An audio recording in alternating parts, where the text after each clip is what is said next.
मालकिन आप ये खाना मत खाइए। संतोष, ये क्या बदतमीजी है? तुमने मेरा खाना क्यों गिराया? मालकिन आपके खाने में जहर था इसलिए मैंने गिरा दिया। जहर?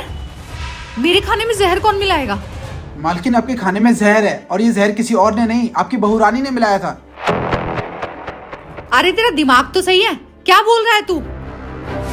क्या हुआ माँ, आप चिल्ला क्यों रहे हो?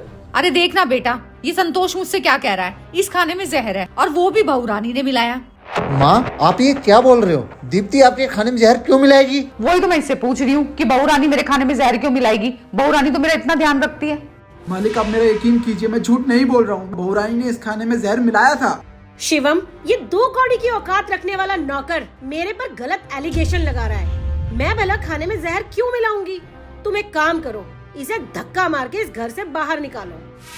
मालिक आप चाहे भले ही मुझे नौकरी से निकाल दीजिए, मैं आपका वफादार हूँ, पर एक बार मेरी बात का विश्वास कीजिए। बहू रानी से बोलिए खाना खा के दिखाए। अबे तू पागल वागल हो गया है क्या?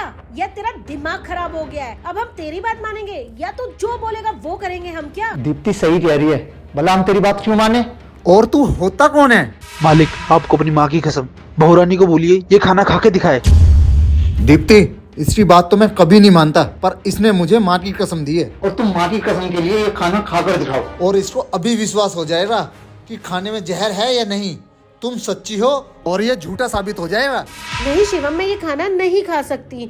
मैंने अभी अभी खाना खाया है और तुम्हें तो वैसे ही पता है ना कि मुझे पनीर और शिमला मिर्च बिल्कुल पसंद नहीं है। मैंने जरा भी खाया ना तो मुझे उल्टी लग जाएगी, और ये तो वैसे भी मैंने मम्मी जी के लिए बनाई है। दीप्ति थोड़ा सा खा लो, मैं तुम्हें अपने हाथों से खिलाता हूँ।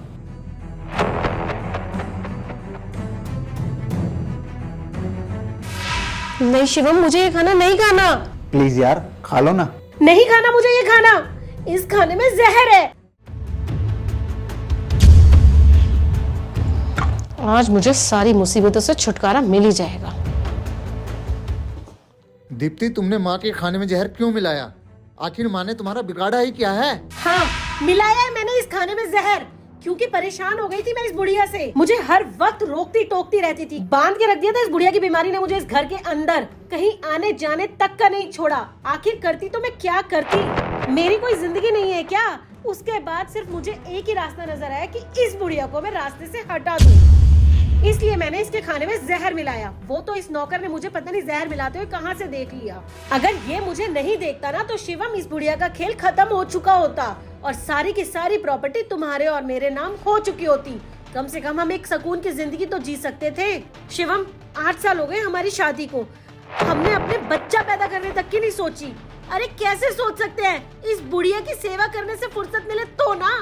सेवा करूं मैं और प्यार दिखाए अपनी बेटी को। अब तो मुझे ऐसा लगने लगा था कि इसकी प्रॉपर्टी की फूटी कौड़ी तक हमें नहीं मिलेगी, क्योंकि मरने से पहले ही अपनी सारी प्रॉपर्टी अपनी बेटी के नाम जो कर जाएगी। इसलिए मैंने सोचा कि इस बुढ़िया को रास्ते से ही हटा देती हूँ। अरे बहू, मैंने तो सपने में भी नहीं सोचा था तू मेरे खाने में जहर मिलाएगी। मैंने तेरा बिगाड़ा ही क्या था। और रही बात मेरी बेटी की, तुझे पता है ना वो अपने ससुराल में कितना दुखी है, इसलिए मेरा झुकाव उसकी तरफ ज्यादा था। और मैंने तुम लोगों के साथ कभी भी भेदभाव नहीं किया। मेरे मरने के बाद सारी प्रॉपर्टी तुम लोगों की तो थी। मैंने अपनी बेटी और तुझ में कभी फर्क नहीं समझा। मैं तुझे अपनी बेटी बना के लाई थी इस घर में, और मुझे नहीं पता था तू ही मुझे मारने की कोशिश करेगी। बस माँ, अब आपको कुछ बोलने की जरूरत नहीं इस घटिया औरत से। जिस औरत को हमने पलकों पे बिठाया उसने इतने घिनौना काम किया जो माफी के लायक भी नहीं है, और अब इसकी सजा यही है कि अब ये इस घर में एक पल भी नहीं रहेगी।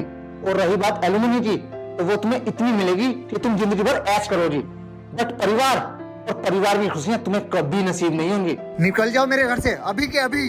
शिवम, तुम मेरी बात समझने की कोशिश तो करो। ये मैंने तुम्हारे और अपने फ्यूचर के लिए किया है, और तुम मुझे घर से बाहर निकलने की बात कर रहे हो।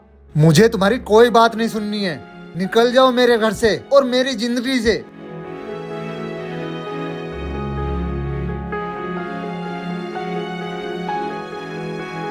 सॉरी संतोष, मैंने तुम्हें कितना गलत समझा।